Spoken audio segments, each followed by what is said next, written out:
is recognized.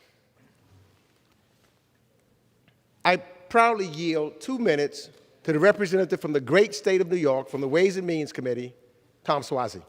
Gentleman from New York is recognized for 2 minutes. Thank you, Mr. Speaker. Thank you, Mr. Chairman. Thank you to everyone who's worked so hard on this, including Chairman McGovern. I stand before you as chair of the Congressional Uyghur Caucus and as a member of the Congressional Executive Commission on China to support passage of the bipartisan Uyghur Force Labor Prevention Act.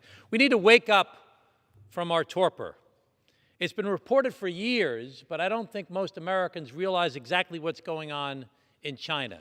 It was almost 50 years ago that Nixon went to China, and we've always believed that the more the Chinese government and the people were exposed to the United States and the West and our way of life and our democracy and our economic system, the more they'd become like us, the more they'd adopt concepts of freedom, of expression, free markets, minority rights.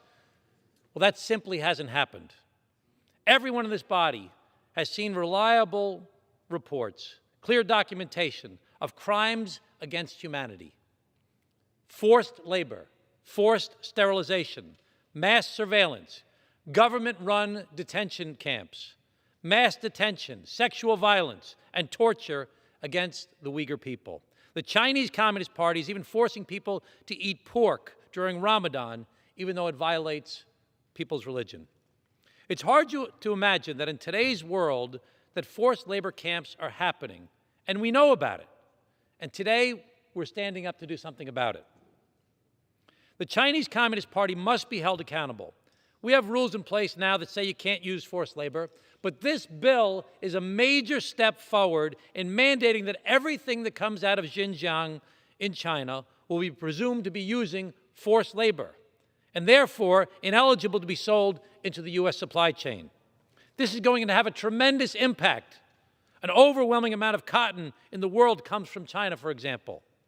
84% of that cotton comes from China, comes from the Xinjiang region. Some people are going to say, oh my gosh, if we don't do business with Xinjiang, then the cost of products are going to go up. Well, that's too damn bad. This should shock everyone's conscience. Gentleman's time has expired.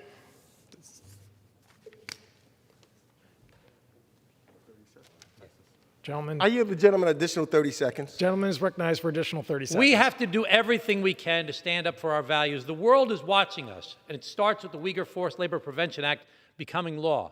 Let's do this, and let's do it together.